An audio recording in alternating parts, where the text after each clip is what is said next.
Okay, so what happened here is I blew out the, I shouldn't say blew out, but the intake manifold gasket popped out of here, the front one.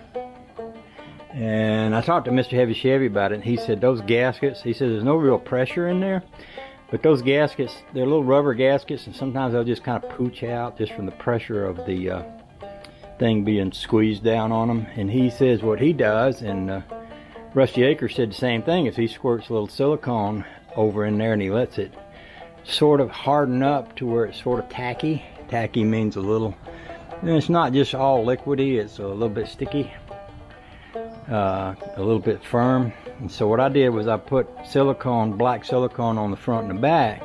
Went into town, I had a camera I needed to send back to DJI, and I had to go to the UPS store to set that up.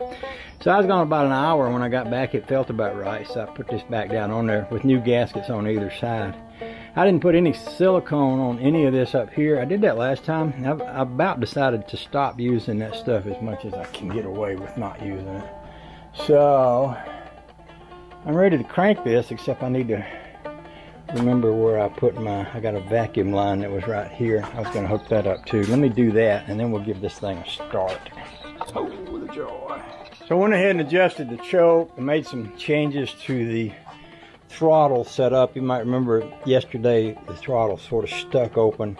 So I bent this a little bit. I think the carburetor on the Cadillac motor used to sit a little higher. So I bent this thing so that it won't get into stress.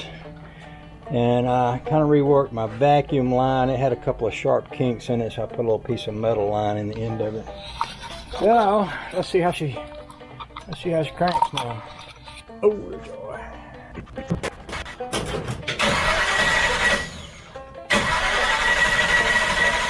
Probably take it a second or two to get gas back up in there, because some of the gas drained out of the fuel line while I had it off.